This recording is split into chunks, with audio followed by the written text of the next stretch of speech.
2020-21 অর্থবর্ষে আমাদের দেশের মাননীয় রেলমন্ত্রী এবং প্রধানমন্ত্রী খুব ঘটা করে মিডিয়ার সামনে, ক্যামেরার সামনে খুব ঘটা করে বন্দে ভারত নামক একটি ট্রেন উদ্বোধন করেছিল এবং সেই উদ্বোধনের প্রধানমন্ত্রী এবং রেলমন্ত্রী বলেছিল যে ভারত এই যে ট্রেনটি আবিষ্কার করেছে, এই ট্রেনটি বিশ্বের সর্ববৃহৎ গতিসম্পন্ন বুলেট ট্রেনকেও টেক্কা দিতে সক্ষম এবং জার্মানের মতো রেল উন্নয়ন দেশে তাদের সঙ্গেও এই ধরনের ট্রেন কম্পিটিশানে একটা জায়গায় দাঁড়াতে পারবে এমন প্রতিশ্রুতি দিয়েছিল এবং বলেছিল জীবনযাত্রার পথকে আরও গতিময় করে তোলার জন্যই বন্দে ভারত সরকার তৈরি করেছে এবং একটি মোদী সরকারের একটি গ্যারান্টি বা মোদী সরকারের একটি ভালো পদক্ষেপ।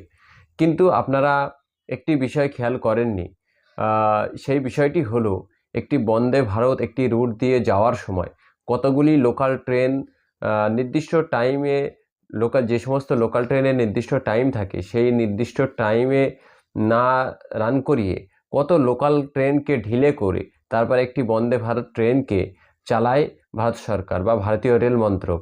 এখন কয়েকশো লোকাল ট্রেন বা নিত্যযাত্রীদেরকে রাস্তার মাঝখানে দাঁড় করিয়ে রেখে একটি ট্রেনকে চালিয়ে সেটাকে বন্দে ভারত নাম দিয়ে, গতিসম্পন্ন নাম দিয়ে ভারত সরকার পার করতে চাইছিল। কিন্তু আপনাকে আমাকে ভাবতে হবে, একটি দুরান্ত এক্সপ্রেস বা একটি বন্দে ভারত এক্সপ্রেস যখন কোনো রোড দিয়ে যায়, সেই রুটের সমস্ত রকম লোকাল ট্রেনকে ওই সময়ের জন্য বন্ধ রাখা হয়। অর্থাৎ ভারত সরকার ঘোষণা করেছিল যে বন্দে ভারত ট্রেনটি 130 কিলোমিটার গতিতে চলতে সক্ষম, কিন্তু 130 কিলোমিটার গতিতে চলতে সক্ষম যে ট্রেনটি, সেই ট্রেনটি চালাতে গিয়ে কত লোকাল ট্রেন ও কত নিত্যযাত্রীদের হয়রানি হতে হয়, এটা গেল একটি পার্ট। কিন্তু এই 130 কিলোমিটার গতিসম্পন্ন চলতে পারে এমন এই বন্দে ভারত ট্রেনটি 2020-21 অর্থবর্ষে এর সারা ভারতবর্ষের গড় গতি ছিল 84.48 কিলোমিটার। আপনারা স্ক্রিনে দেখতে পাচ্ছেন 84.48 কিলোমিটার গতিতে এই ট্রেনটি চলতে পারত 2020-21 অর্থবর্ষে।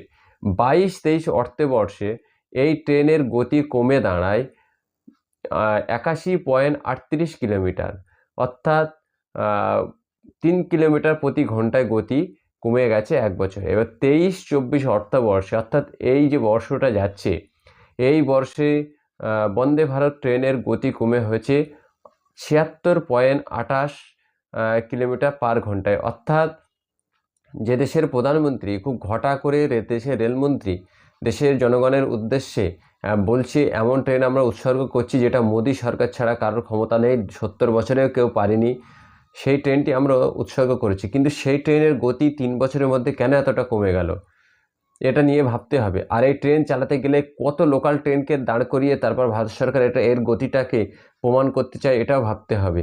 এই সমস্ত বিষয়ে আপনাদেরকে ভুল বোঝাচ্ছে এই ভুল বোঝানো সরকার এবং ভুল বোঝানো মেন্টালিটির দল, এরা আপনাকে ভুল পথে পরিচালিত করতে চাইছে। তার জন্যই এই ধরনের আদতে বন্দে ভারত কিছুই না, এটা হলো মোদী সরকারের একটি ভোট পাওয়ার পরিকল্পনা এবং এটার সঙ্গে কত টাকার দুর্নীতি হয়েছে, কোন কোম্পানিকে দিয়ে এই রেলটা তৈরি করানো হয়েছে, এই সবগুলোই একটি বিচার বিবেচনা প্রশ্নের মুখে দাঁড়িয়ে গেছে। আজকে এই বন্দে ভারতের গতির যে পরিসংখ্যান প্রকাশ করেছে রেল মন্ত্রক, সেখান থেকেই বোঝা যাচ্ছে। দর্শক, অবশ্যই আপনারা আপনাদের মতামত কমেন্ট বক্সে জানাবেন।